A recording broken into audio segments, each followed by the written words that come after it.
Hello, ladies and gentlemen. Welcome back to the Dslrs of Tech podcast. I don't know if you heard that squeak of the microphone arm. I was adjusting it right before the stream started, and it made the loudest, like, meh. Oh, I think it's too loud. I was messing around with the settings. Maybe turn it down a bit. It's probably peaking too much. How about now? I want it to go in, like, the yellowish zone on the vocal channels. Wow, 1,000 bits from Chris Norton 2000. Thank you very much. That's a very generous way to start. 2 days ago, Kiz Mode subbed with Twitch Prime, so not sure if I got to read that, but thank you, by the way. Hopefully I'm not peaking the microphone as much now. Haven't been live since the Galaxy S21 event. That was fun, right? We got to watch a guy do his laundry from his car, because that makes total sense. But it made me think a lot about how this is kind of a different era, because I did make a fairly conscious, fairly thought out decision. You know what? I'm not going to review Android phones for a while, and I'm going to wait until I feel like there's something substantially different, because in 2020, I reviewed quite a few Android phones for an Apple Sheep, that is. Obviously, there are Android dedicated channels that probably reviewed way more phones than I did. But for an Apple Sheep reviewing Android, we had the 4A, we had the S20 Ultra, we had the Z Fold 2, we had the Surface Duo. Ugh, don't bring that up. But we had all kinds of different Android phones to talk about. We had high-ends, we had budgets, we had foldables, we had bad foldables, we had good foldables. And I just decided that, you know what, these views-wise are not doing amazing, and it feels like every time I give my feedback on an Android phone, a lot of people just kind of feel done with it, and they're like, well, Drew, you don't know what you're talking about. So I was like, you know what, fine. Unless Android does something drastically different from what I've already reviewed, I don't see the point in reviewing, because there's so much redundancy in between the reviews, and there's so much consistent opinion of just like, well, it's... if you want this, I guess it's fine.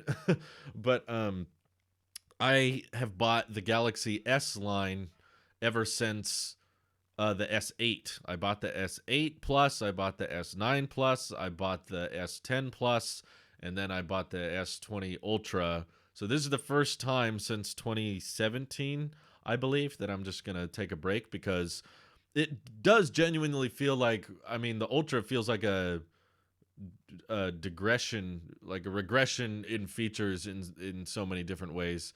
And I also think Android as a whole is going to start running into this issue of running out of kind of compelling features to get people to upgrade with, and S21 Ultra is already in that department for me. It's like, okay, you removed a few things so you could keep the price low, but at the same time, the biggest feature, the biggest upgrade, it sounds like, is the 100x zoom is not terrible. That's the biggest that's the biggest improvement I've noticed with the S21 Ultra, which, by the way, the 100x zoom thing was already pretty gimmicky. Like, the number of people that want to zoom in that far, that would spend that kind of money just to have a phone that had zoom that great. Already a pretty narrow market. And the 100x zoom on the S20 Ultra was pretty bad. I tried it a few times, and it was like, I mean, yeah, it's 100x, and I'm sure that results in 50 and 30x being a lot better, but still, it's pretty gimmicky and not super useful. So they've got that gimmicky feature a lot better now, but man, I think personally, my personal prediction is that the S21 lineup is not going to sell very well. I feel like they're going directly against a lot of what their fan base liked them for. And now, you know, later this year, iPhones are probably going to get 120 hertz displays. And it's been kind of a big rumor for a long time that the iPhones in 2022 would have a periscope lens for like ultra zoom or whatever. So this is what happens when, you know, phone companies are really, really running out of things to get people to upgrade to. The whole bezel-less trend, the whole idea of getting your pixels to the very edge of the phone was all about trying to be like, well, we've run out of functional things to add to our phones. Let's just start making them aesthetically better looking to get people to upgrade. And now that's kind of peaked when it comes to the how much bezel can you shave off, how much camera bump or camera hole can you have. And in the Android field, everything is just like, do you want your hole here? Do you want your hole here?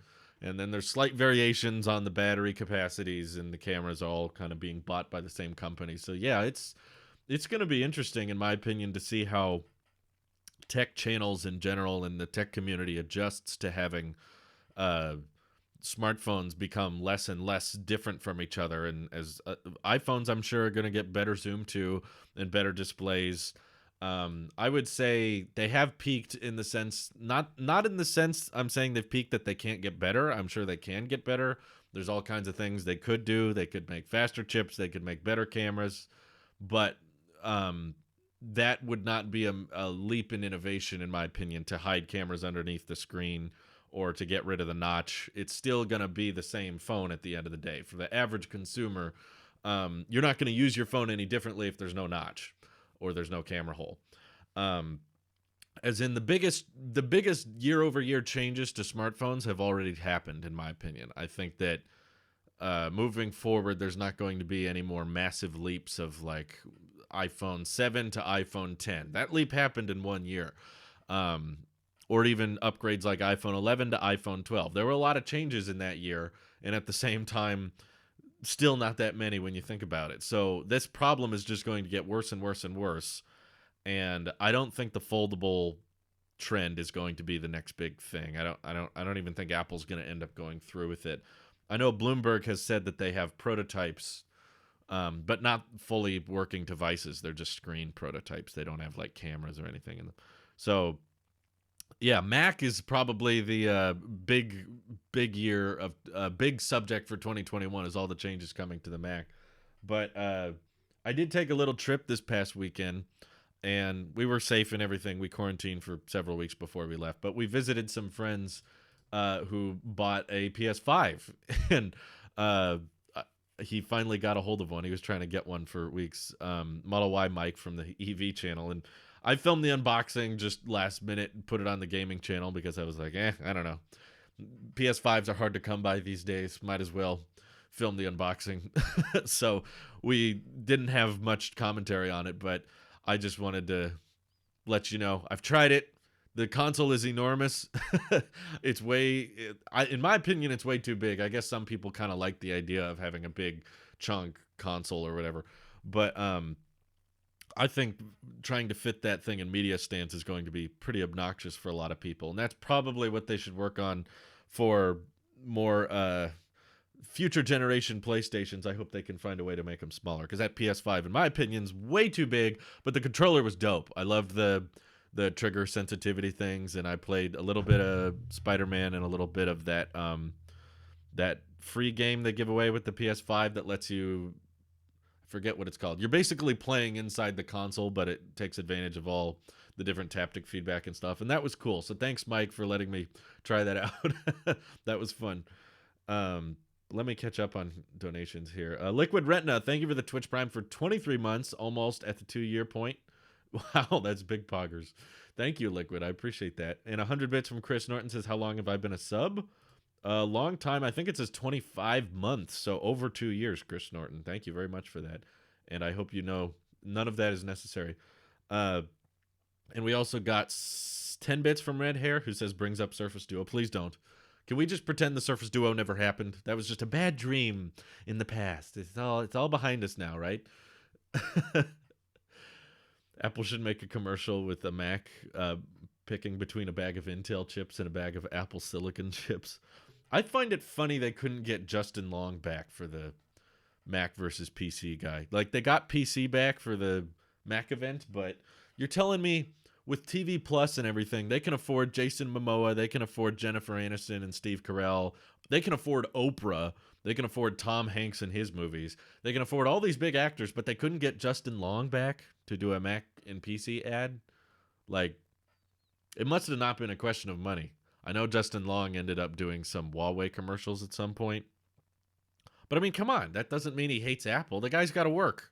The guy's got to find jobs. And if Apple didn't want to keep doing Mac versus PC commercials, obviously Justin Long was going to do whatever work he needed to. So, yeah, of course, he's going to do commercials. What do you think of the Asus Zephyrus Duo dual screen laptop in competition with the MacBooks? I haven't played around with those myself, mainly because I despise Windows and I can't get along with Windows very well. But I've heard people say they like things about it, but uh, my guess is Apple doesn't see much of a future in that because you have to. They already tried to do some stuff with the touch bar, and people are pretty. Apparently, most people are pretty annoyed by it. I mean, according to MQHD's video on the removal of the touch bar, most people don't like it. He probably has a bit more of a Android or Windows biased fan base. At least mine is a lot more Apple biased, and I've seen a lot of. I wouldn't say it, for my fan base, it's like 75% hate the touch bar. For me, it's more like 50. For my fan base of the people I interact with, I see a lot of people say they love the touch bar and they want to keep it. So, a bit more split down the middle with the Apple sheep, but outside of the Apple sheep army, I think it's a bit more. We despise the touch bar and we don't want the touch bar at all. So my guess is Apple would much rather just get rid of it entirely to save on cost rather than start making even larger touch bars to work with. It looks somewhat interesting, but nothing that I would want on a mainstream laptop. I don't know. I could buy one and review it, but I just feel like it's gonna run Windows, and I'm not a fan of that. So, oh my God, that's the longest link in the world. Red hair. I've probably seen that laptop, but that link is way too long. That link is huge. $2,500. Oh, I've seen this. Didn't Marquez do a video on it? The ThinkPad X1 Fold. Yeah, I think he did. Or something like this. It was like the first foldable laptop or something that can also be a tablet. Yeah, it was somewhat interesting, but then they said that it was $2,500, and I was like, oh, never mind. I've lost all interest. Looks kind of... Bezels look kind of thick. I don't know. I've not been in a situation where I've wanted to fold my tablet in half and treat it like a laptop. I would rather just have an actual laptop. Yeah, I'm looking at the pictures right now. It's just kind of... It looks like one of those things that you would play with at CES for about 10 minutes and then you'd be bored with it. But people buying $2,500, $3,000 laptops, those type of people are not looking for something that's only going to last like a year. That people are planning, if they're going to buy something that expensive, they probably want it to have decent specifications, a fairly modern looking display, and they want it to last a while, which is why MacBooks are pretty popular, is because they have a track record of aging fairly well, of being somewhat durable, with the, of course, exceptions of like backlight issues and the butterfly keyboard. Yeah, I know. There's all kinds of issues they've had with the MacBooks in recent history, but still, that's just kind of the reputation Apple has built for their own laptops. And something that you fold back and forth like that, I just think of all the durability concerns I would have, and probably it's made of plastic and the display is not going to feel great, and I don't know. He did do a video on it, only version of the Surface Duo that I would actually get. Yeah, you say that. I think it's easy to say, but then when the time comes to actually pay for it and you're like, wait, I want to use this thing for how many years? You're like, wait a minute. The foldable things, I don't see that many people wanting to use them much longer than a year. I think PewDiePie already switched away from his fold, is using something else now. But yeah, I don't know. I'm curious to see how these folding pieces of tech age in the grand scheme of like years. Not 1 year, but I mean like 3 or 4 years, because that's probably more on par with how long people hold on to laptops like that. If I had to have one foldable, which kind? A laptop like the Lenovo one, a folding phone like the Z Fold, or a flipping phone? Oh, if I had to have one foldable. I want to sneeze, but my nose is choosing not to. That's a tough one. I think out of all the foldables I've tried, which were the Z Flip, the Surface Duo, and the Z Fold 2, Z Fold 2 probably was the most interesting one. Probably just because it didn't have like a giant seam and a gap in between the two displays like the Surface Duo did. They're really such totally different products. I don't feel like the Surface Duo should be considered a foldable. I know all of us most of us do. And in the tech community, a lot of people are like, well, yeah, there's foldables like the Surface Duo. I really shouldn't be. It's like there's dual screen devices and there's foldables. I feel like they shouldn't really be in the same caliber, because using the Surface Duo was so different from the Z Fold 2, from what I recall. And the Z Fold 2 was I thought, a lot better as a whole. The software was a lot more ironed out than the Duo, and it still wasn't very good, to be honest with you. The Android scaling to a square aspect ratio just never worked well. No matter what app I was using with the Z Fold 2, like, it's too small a screen for a tablet. The iPad mini already doesn't sell very well, and there's very little competition for the like compact tablet market. So Z Fold 2 feels more like a phone than it does a tablet, and yet Samsung is pitching it as both. They're like, oh, it's a tablet when you unfold it. It's like, but is it though? Like, are there a lot of tablets that size? And at $2,000, would you buy a $1,000 tablet like that? No. Would you buy a $1,000 phone like that? No. So you can't just combine two bad products and say, there, now they are worth $2,000. In my opinion, it's like the Z Fold has at least a better argument of like, well, it's kind of a weird phone, folded up, kind of chunk, kind of looks like a TV remote. But then when you unfold it, it's a bigger screen than you can get on a traditional phone. Okay, the execution is a little flawed, but I get the concept. Whereas the Surface Duo, I'm like, what? You fold it up and it's useless. There's only one camera. It's not even that affordable. The hardware in it is crap. The speaker was crap. The camera was garbage. The displays weren't even very good. The bezels were huge. It was just kind of like a why does this exist type product. So Z Fold 2, I was like, okay, this could kind of have a market if they found a way to make it cheaper. I don't think it has much of a market at $2,000. So I guess if I had to have one, to answer your question, Joe, I would choose the Z Fold.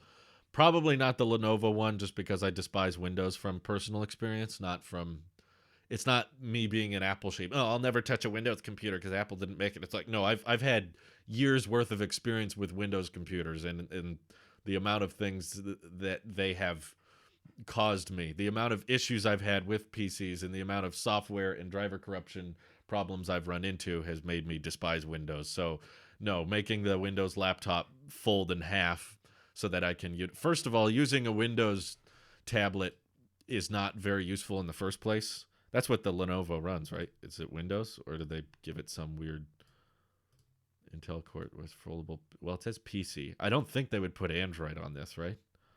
Yeah, Windows 10 Home, got it. I'm not. I already has taken away a lot of interest in it for me, and because Windows in tablet form, I've tried to do that, and it's not very good. Windows is built very clearly, in my opinion, for the keyboard and mouse setup. And when people try to use Windows as just a tablet, the virtual keyboard doesn't pop up when it's supposed to. The UI is clearly not built for touch. It can be, like they make the buttons a little bit bigger, but it's definitely not as intuitive or as smooth as a iPad OS or iOS type experience, or even Android for that matter. So yeah, that's not what I would buy if I had to have one foldable. Making some kind of pocketable tablet is probably the best way to go. I know Apple's prototyping and experimenting with foldables, but it's my personal prediction that they will decide it's not worth it and they can't bring anything that compelling. I could be wrong on that. I've been wrong on lots of things Apple ended up doing in the future, but my hope is that if Apple wanted to make a foldable, they would make some type of 12 Pro Max and iPad mini product put together. I don't really see the point in the Flip. I reviewed the Flip and I thought that it had a lot more drawbacks than advantages to having something you could fold up. It was like, okay, what if you just have a regular phone unfolded, but then when you're done with it, you can fold it up and just have a thick square cube.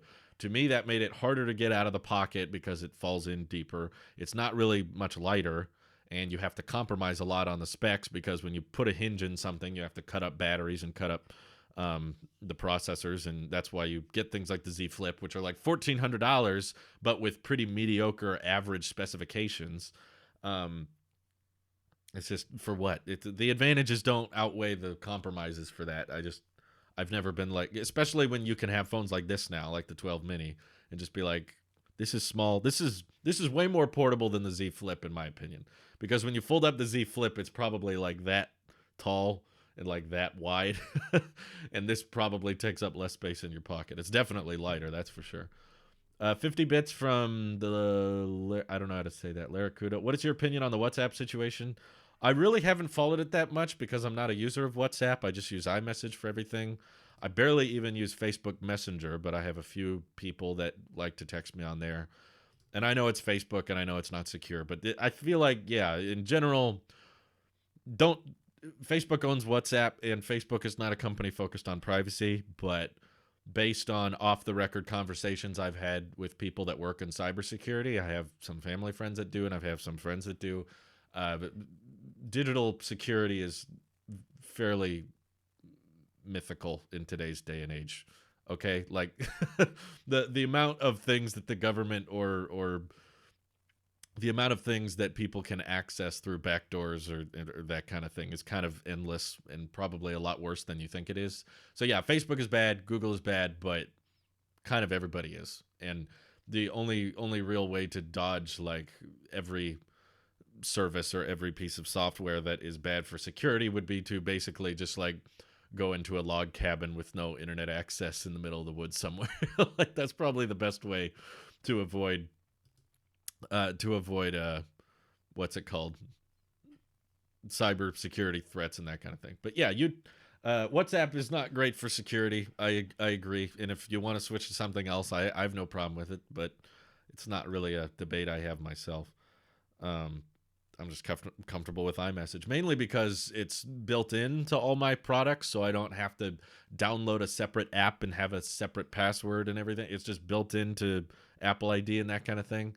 So it's simple, and I have it on my Mac and my iPad and my iPhone, and most of the people I text have iMessage anyway, so it's simple for me. The Surface Duo exists for the sole purpose to not use it. It works very well. There's one way to do it. Thank you, Glassfire, for the Twitch Prime for 17 months. That's a long time. Wow. Thank you very much. Tim says the most stupid concept is the Z Flip because it's a normal phone, but you have to unfold it every single time to use it. And while closed, you don't save anything. It doesn't take up less space or whatever. But you have a way smaller battery and more fragile design. Yep, I agree. And I think that I tried to make that Z Flip review interesting because I feel like most people had the same opinion on the Z Flip. They're like, wow, this is really cool. It's really nifty. It's just kind of expensive. Maybe wait for the second gen or wait for it to get cheaper. But what I tried to do with my Z Flip review, for those who didn't see it, was I was going to say, let's pretend there's no durability concern. Okay, let's assume this is the perfect durability. It's no less durable than our everyday smartphone. And I'm also going to assume it's half the price. I'm going to assume it's $700. I still wouldn't recommend it. Even with those specifications, even if there was no crease, even if there was no water resistance or dust resistance concerns, which it's not water dust resistant, which is, in my opinion, kind of a problem, and it's $1,400, that in itself is super hard to recommend. But even if it was $700, I would be like, yeah, I think your money is better spent elsewhere. You can get other phones with better speakers, better display, better battery, better cameras, better everything for $700, and this is twice that. So it's very, very, very high priced for basically just the simple fact that, well, it folds, and you get to tell people that you have a phone that can fold. But I tried to show it to a lot of my friends and family because the Z Flip was kind of right before the pandemic. So I showed it to a bunch of people, and yeah, the wow factor wears off pretty quick, at least in my social circle. Maybe if you have more tech-oriented people. But I even met with some friends to show them the Flip that were pretty heavy Android users. Like there's a friend of mine that always gets the latest Note phone, and I showed him the Z Flip, and he wasn't impressed with it either. He was like, that's stupid. But he loves his S Pen and stuff. He loves the Galaxy Note series. So, yeah, the Flip I don't see much point in, but some people like it, I guess. Some people think it's cool. Some bits from Zerialo, thank you, says, when can we expect an AirPods Max follow-up video? From me? Never, probably, because I returned mine, and I don't have them anymore. So I don't know why I would do a follow-up. Probably never. Maybe if they make a cheaper one, I could get those and give you some follow-up opinions. But no, I don't think anything was going to change in time. I mean, for one, mine were defective and they had problems, and it seems like ever since I returned mine, there's only been more and more problems discovered with them.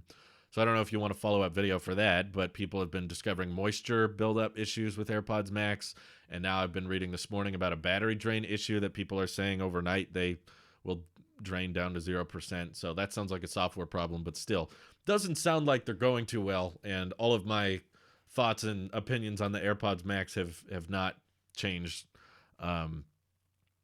I still think they're too expensive, and I still think they're in a weird market. I think they're going for a weird demographic that doesn't really exist.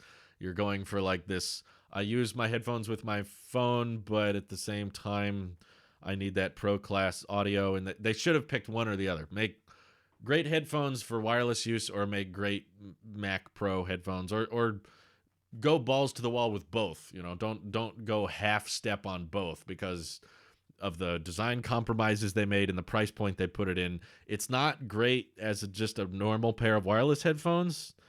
It would honestly be pretty difficult to recommend them at $399 because of the things like the charging method and the case and the lack of power button. And there's things that annoy me about them for $400, but I could kind of get it because the sound quality is so good.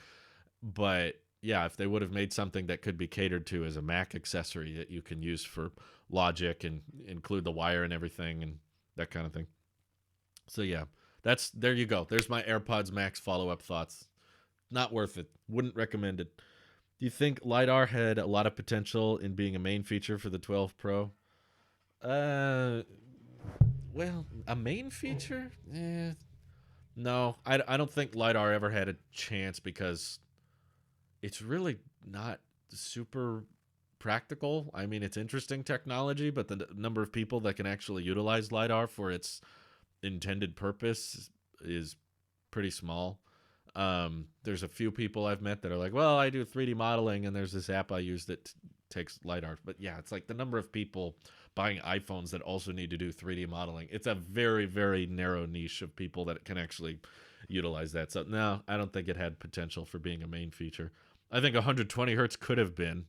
That would have been a much more compelling reason to go with the 12 Pro over the 12 because that's something that all of the Android field is catching on to. But and Apple's had it on the iPad for years. That's the main difference is like I will say stuff like that. Like 120 Hertz, I don't expect it to be a standard for the average everyday phone like the 12 or the 12 mini. But for a Pro, if you're dropping $1,000 on a phone in 2020 or 2021, I think that 120 Hertz should be a standard thing.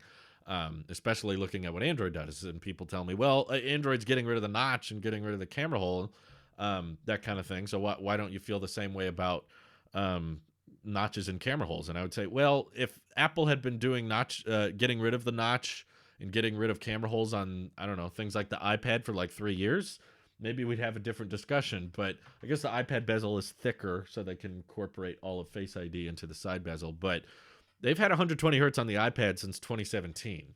And that's been one of people's like most favorite features about the Pro. People love the iPad Pro. That was like the headlining feature of the 2017 models was like, hey, they have 120 Hertz now. That's really cool. And some people don't notice it. Some people do. But still, it was something a lot of people appreciated. So if you're going to have it on both, if you're going to have the same size displays and they're both going to be OLED displays on two different iPhones, 120 Hertz, in my opinion, would have been a great way to differentiate the two. This justifies it. Yeah, a Pro would notice that. A non-Pro wouldn't care. But the Measure app is not even good. Simply pops. Like, I tried to use LiDAR with the Measure app so many times. It's not accurate, like, at all. I wouldn't use the Measure app for anything I actually need to measure something for. The Measure app is like... Measure app utilizing LiDAR is very party tricky. It's very like, hey, let me show you what my phone can do. But every time we tried to measure someone's height with the Measure app, it was always off. It was always 2 to 3 inches off. And you could do the same person twice and it would give you different results. And if you're trying to do like measure this desk or measure this tile or something, it's always wrong. I could never get an accurate measurement with the LiDAR scanner. So I wouldn't consider it very much a tool for that purpose. I guess it helps it focus faster, but honestly, with taking night mode shots with the 12 mini, I don't think low light focus was that slow in the first place. So I don't consider it a major headlining feature, but I guess they're going to try to add LiDAR to every iPhone this year, so then it'll be a standard thing. I would not upgrade just for LiDAR, though. Let me be clear on that. If they just did the 12 mini, but with LiDAR, I wouldn't care. No thanks.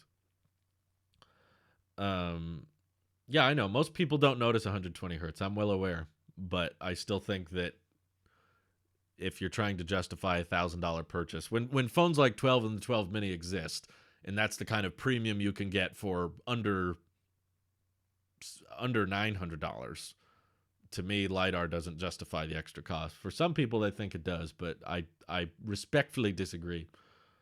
Sounds a bit like the original HomePod. Yeah, let's just hope Apple catches on the we should make cheaper versions of our audio products before, because it took a long time for Apple to make the HomePod Mini. It took them a while before HomePod was out for a long time. Do you think Apple will ever let people unlock their phones horizontally with Face ID, or is that a pipe dream? No, I don't know why they don't. It works on the iPad Pro. I think you have to rearrange the sensors a little bit. But the thing is, they don't really, the home screen doesn't really support landscape viewing anyway. So I'm not exactly sure. I guess there's a few apps that you could be in landscape in, but not a lot. So there's probably not a whole lot of benefits to doing it. But no, I agree. I don't know why they don't. That would probably be their logic, though, is they'd be like, well, we don't have landscape home screen, or most of our apps don't support landscape mode very well anyway, so why let Face ID unlock in landscape? I would just say, just because you can, just make it unlock from more angles. Make it work upside down for all I care. You shouldn't lock out Face ID from working in certain orientations or whatever. Use the Measure app to measure a freezer to replace. Just that's my opinion, but LiDAR isn't a main reason to upgrade.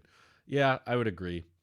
I'm glad it works well for you. I hope it worked well, but yeah, I'm just saying, for me at least, it was always off. It was never accurate. Someone who's like cutting wood or trying to measure a room or something, I would not suggest using the Measure app. It's not. You're probably going to be way off. So we answered that one. When do you think 120 hertz becomes available to the non-pro models, or will it always be a pro feature? Average people don't notice. Yeah, but I would argue a lot of average people probably don't care about LCD versus OLED either, but they brought that to the lineup. Probably in like 2 to 3 years.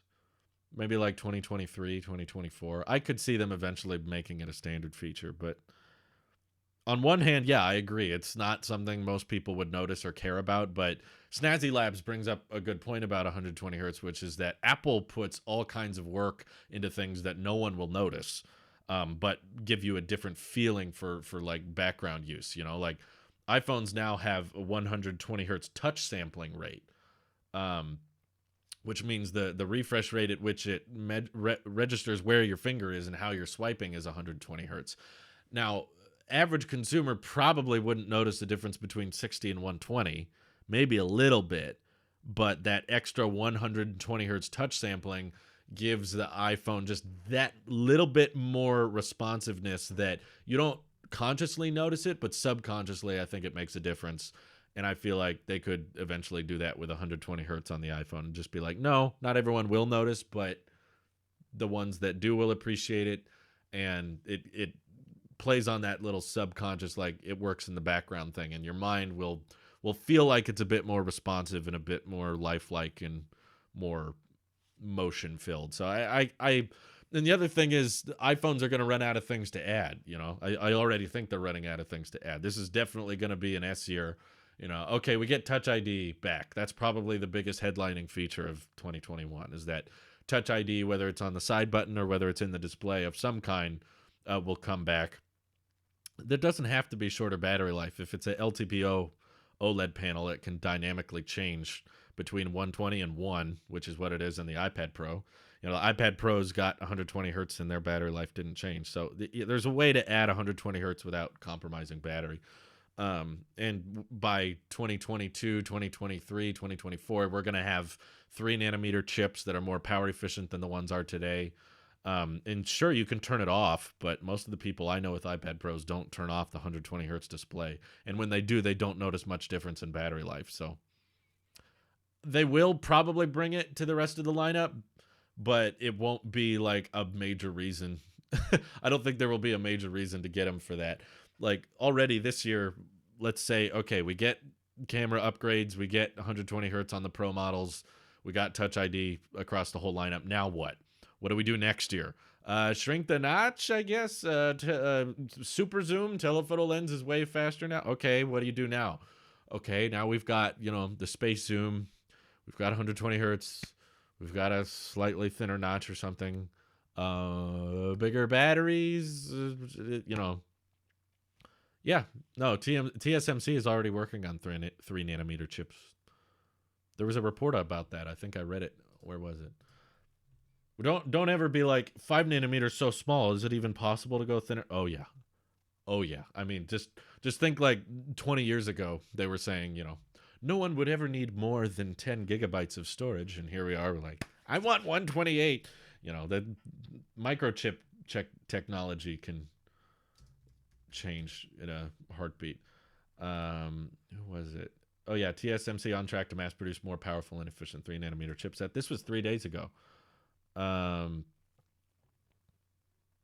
By next year.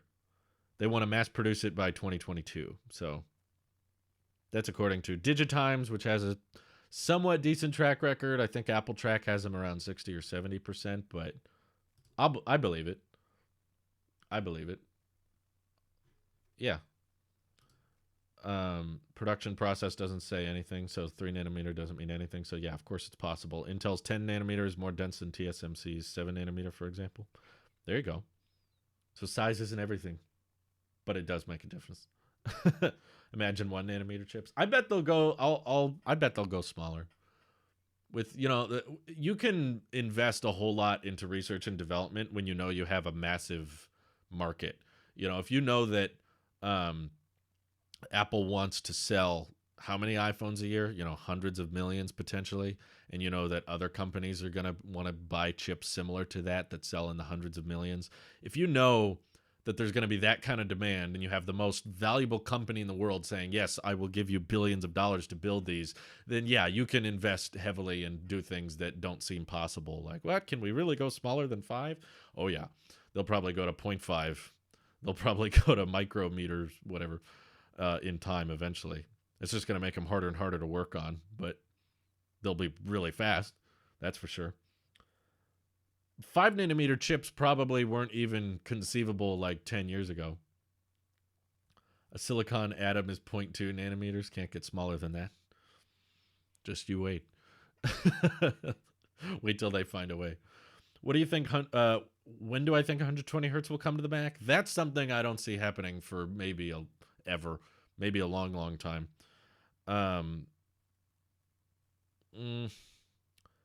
Yeah, I don't. The thing is, they should, though.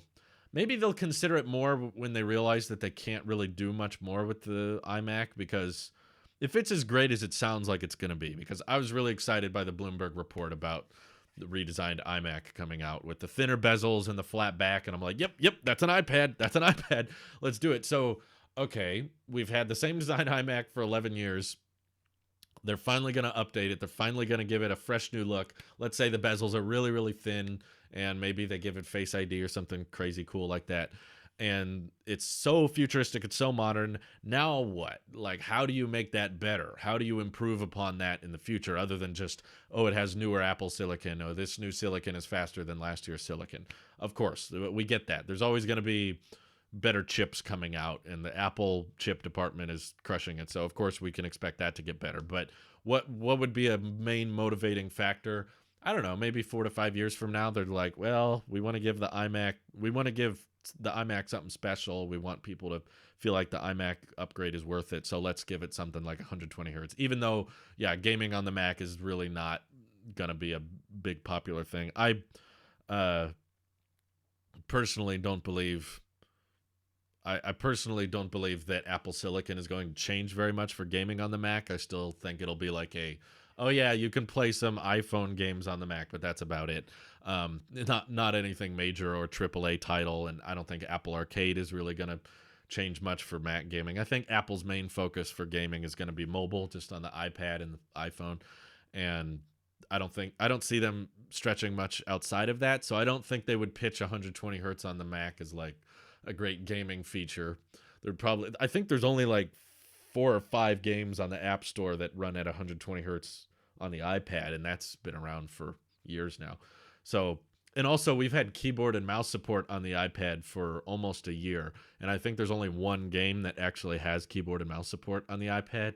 So this comes back to the whole debate Max Tech and I had, and he's convinced that because more and more AAA game titles are converting their libraries to support mobile, and that it's so easy to convert your mobile games to the Mac, that will make Mac a great gaming rig in the future. But I still think that no matter how easy Apple makes it for developers, I still don't think all of the major players, all of the most popular games on PC and Steam and that kind of thing, I still don't think they're going to optimize their games for the Mac, even if it's dirt cheap and super easy. They know that they would have to have a separate division to support their version for the Mac, and they would have to update them, and the user base of gaming community on the Mac is so small that it's just not worth it to them. So they'll just be like, nah, no thank you, not interested.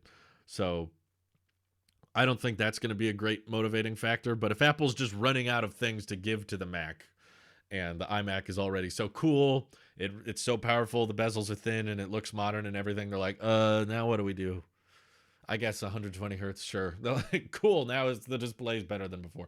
That'll probably be my next upgrade. I'm already planning on buying iMac redesign this year. If the price is good and the design is cool and all that, and the specs are great, then yeah, I'll probably pick up a redesigned iMac, and then I'll hold on to it until it gets 120 hertz. That sounds like a good plan. Cooper Bomb 112004. Thank you for the 17 months of Twitch Prime. Appreciate that. Are the portless phones really coming next year? Because I'm thinking about upgrading so I can keep a phone with a port for a while, because I'm forced to get a portless one. I'm forced to get a portless one. You won't be forced to get a portless one. Well, the rumors, Emery, is that his name? Were saying that they would remove the port this year for at least one. So not that they would ditch the port for the entire lineup, just for the higher end iPhone. That's what the rumors were. But Bloomberg has said they're prototyping, but it's not been decided yet. So there's still a decent chance that all the iPhones that come out this year will have a port. I won't say it's like 90% happening that there will be a portless iPhone this year, but I would say it's like 50% possible, maybe. Mike says, underappreciated iMac edition, water fountain attachment. Maybe the Intel iMacs would need a water fountain attachment. That would keep them cool. I could see Apple go into quantum computing just to get around Moore's law. Oh yeah, micrometer is bigger than nanometer. I don't know why I said that. That doesn't make sense. Yeah. -1 nanometer chips. They defy the laws of physics. Aren't Samsung and Huawei just hypocrites for mocking Apple removing the chart? Yes, absolutely. Very hypocritical. Mobile games are just different to PC or console games. They are. I very much agree with that. I don't think that just because it becomes easy to port mobile games to the Mac, that means that Macs will become gaming PC alternatives or replacements. I still think Macs are going to serve a very different market, and PCs are still going to be around that are better for gaming than the Mac, and I don't see Apple Silicon changing that. Mostly because Mac's hardware was never really the problem preventing them from becoming gaming rigs.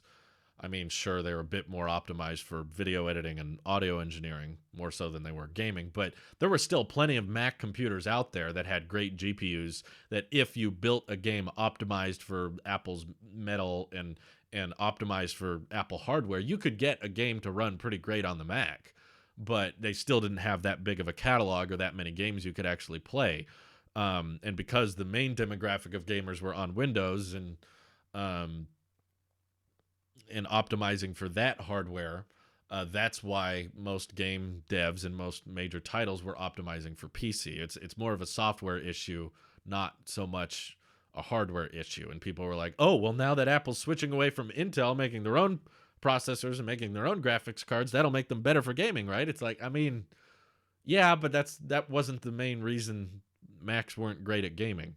It was more of a software optimization thing, and that's not going away. Even if you have 10 times better CPUs and 10 times better GPUs, if you don't have game devs that want to optimize for it, it really doesn't matter. You still got to run everything in a virtual machine, and that's going to be like a backdoor method that not everyday people are going to want to do. So at the end of the day, it still comes back to, if people want to play games with their computer and that's the main thing, they're going to buy a PC. If people want to make videos or do creative work like photos and audio work and software coding, that's probably still going to go with a Mac. What do you think the headline feature of the Pixel 6 will be? Ooh. Pixel 6. Have there even been rumors for that? What could they do? Well, the Pixel 5 only had 2 cameras, right? I forgot about that. I bet the Pixel 6 will be like the first Pixel to have ultra-wide and telephoto. That's the only inevitable thing. They'll be like, finally, a Pixel with 3 cameras. They could never do that for the longest time. They couldn't get a telephoto and an ultra-wide on one camera, and it won't be until 2021 that they can actually do that. So, no, I'm not reviewing the S21 just because it's so similar, and I don't think I would have much to say about it. And I'm taking a break with Android phone reviews anyway. I did a bunch last year, and everything that's going to come out this year is probably going to be painfully similar to what I reviewed last year. So, not a big enough difference. There will be some new random Google service that gets dropped in 2 years' time. Is it a fair comparison to compare the S21 Ultra with the 12 Pro Max? Yeah, kinda. The price is a little different, so you have to keep that in mind. The prices aren't exactly the same. It would be probably easier to compare 2 phones that were more equal in price point, but they got $100 between the two, and honestly, they have a lot of similarities now. I mean, neither have expandable storage. They both have 5G, and Ultra, I'm sure, has a much better zoom, but I bet the video performance of the 12 Pro Max is probably better with the dynamic range, and they both have 4K at 60. I guess the Ultra has 8K, but I think 8K is pretty gimmicky and unnecessary. So, yeah, I'd say it's a fair comparison. I bet the Ultra has a better battery life, but 6.8-inch display, that's pretty big. It's tall too, isn't it? It's thick too. The S21 Ultra pictures I saw made the 12 Pro Max look pretty thin and light, even though that's the heaviest iPhone ever. So, yeah, I'd say it's a decent comparison. It's probably like here's your best of the best Android. The thing is, like, last year, the S20 Plus and the regular S20 were like probably the best bang for your buck. It felt like the S20 Ultra was too overkill and unthought out because the 8K video looked like garbage and the 108 megapixel camera was not very great for focusing on things, and it had such a narrow field of focus that the dynamic range with that camera was not very good. And in the reviews I saw, the S20 and S20 Plus actually took better photos than the S20 Ultra. So it felt like Samsung was going overboard with the Ultra, and they were like, oh, let's go all out with the specs, but they didn't think it through. Whereas 2021, it's almost the opposite. It feels like they didn't think it much through with the S21 and S21 Plus, which feel like they're not really justified for the price they are. You got plastic on one of them, and the cameras are fine, but for $1,000, and they're removing features. And I guess the S21 Plus isn't that bad at $1,000. That one's probably the most worth it, but it seems like they're really pushing you to get the Ultra this year, and they've actually ironed out a lot of the issues the Ultra had last year. So, yeah, it feels like this year they're trying to convince you to buy the bigger one. They're trying to push you towards the Ultra, whereas in years prior it was more convincing and more compelling to get the entry model. So, iPhone 12 without 5G happening? I don't think so. I think Apple, with their Qualcomm contracts can't get away with that. There were rumors about that last year. Like, Apple's going to make this weird sub iPhone just for this market or something, and then it never happens. I don't believe it. Mike asks, what is your most anticipated tech product coming out this year that isn't from Apple? If we're not counting EVs, I have a big list of things I'm excited for in the electric vehicle world. But if we're not counting electric vehicles, what is coming out this year outside of it? I don't know.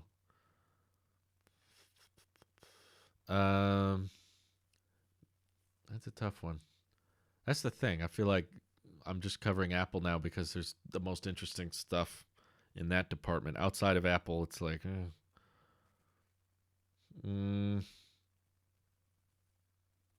yeah, I can't think of anything. Can we count rockets? I'm excited for Starship. Consumer tech wise, I don't know. It'd be kind of interesting maybe to see how Sony or Bose respond to AirPods Max. Maybe they start making $500 metal headphones.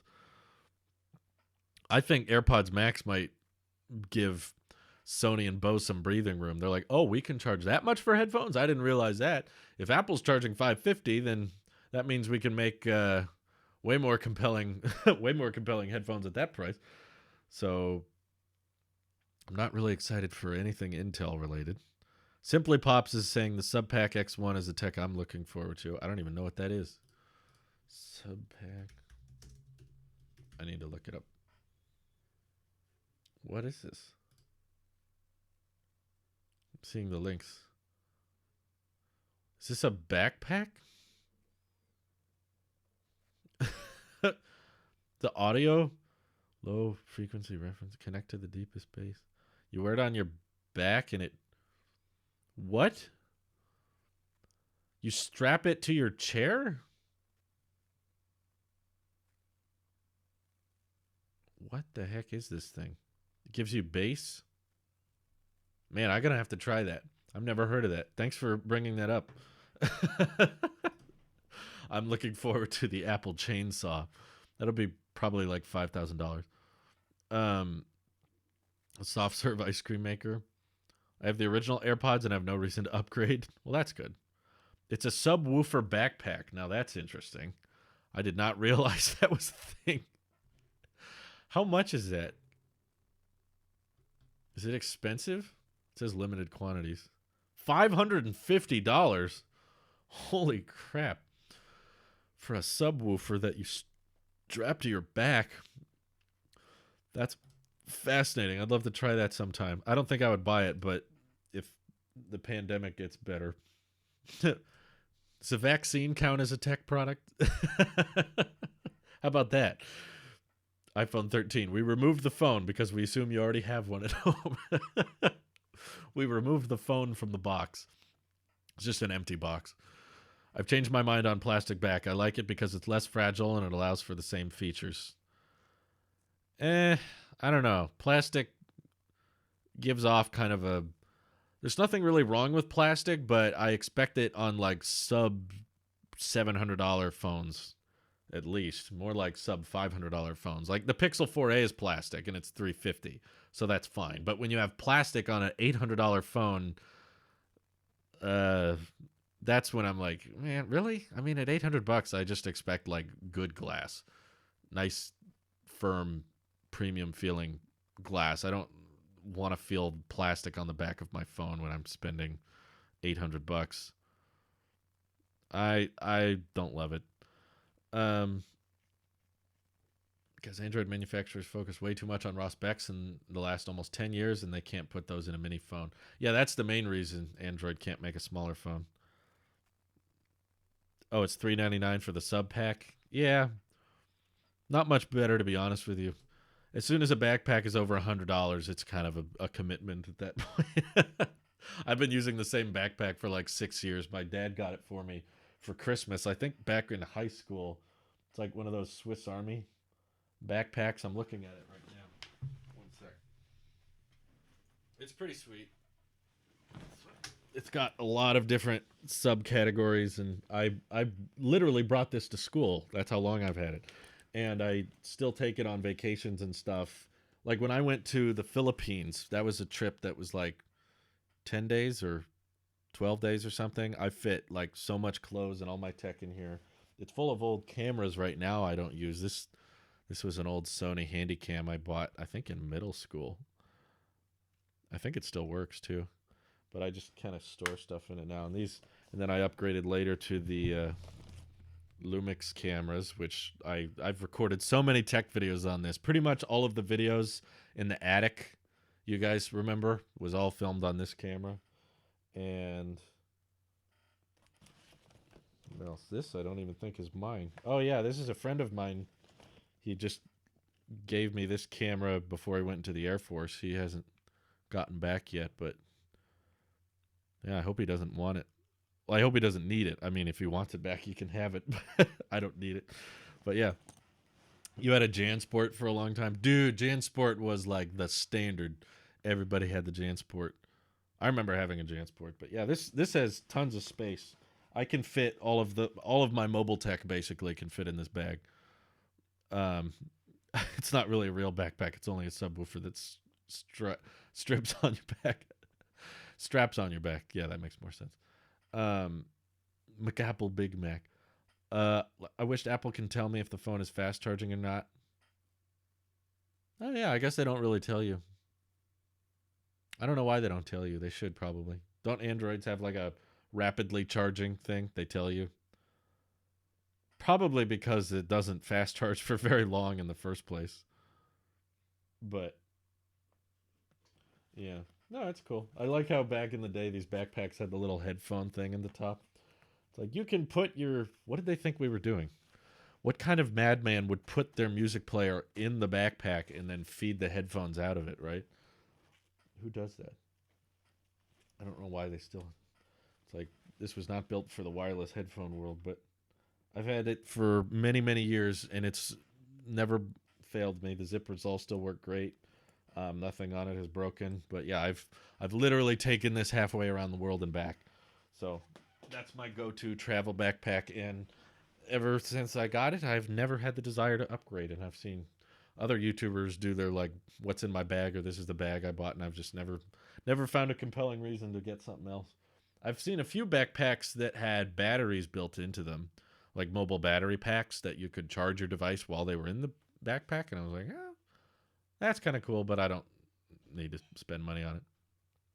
13 bits from Nian says, "Well, Drew, you willing to privately sell that camera to me? I did some research and it came $650 new, so I was thinking I'll give you $450 used." I don't know. I'm quarantining right now, so I don't think I can go to the post office or anything, drop it off, but that's okay. You can find probably a much better deal on it. I don't think I would even recommend anybody get that camera anymore. The camera's not that great compared to iPhone cameras these days. You could probably get a much better camera for that money. Probably get something from Sony. I wouldn't get the Lumix cameras anymore. The only reason I got those were they were like, at the time they came out, they were like one of the cheapest ways for you to get a 4K DSLR that could shoot 4K video. But now 4K video is like a standard thing on phones, and like everybody can do 4K now, so there's not much of a reason to go with that camera anymore. If you pair that X1 with the AirPods Max, that would be a killer combo. Can't wait to review it on my channel. Can you pair it to multiple things? That'd be interesting. Will DSLRs become obsolete if phone cameras just keep improving? I don't think so, because the main reason a lot of people prefer DSLRs is the manual lenses, and iPhones with computational photography can do a lot of trickery to make it look like it's a DSLR, but it's still trickery, and a lot of the actual real bokeh that lenses make, it's not a fake trick of bokeh. It's like real bokeh. A lot of that stuff, smartphones are nowhere near close to replicating that. In isolated instances, maybe they can replicate that, but a lot of the time, DSLR is still way in a whole nother league. So I don't think they'll be obsolete soon, but consumer cameras are very obsolete now because of smartphones. But anyway, new tech video just dropped, so feel free to check it out. I'm about to sign off. Thank you all for watching. Appreciate the bits and the Twitch primes. See you guys in the next one. Take care. Bye-bye.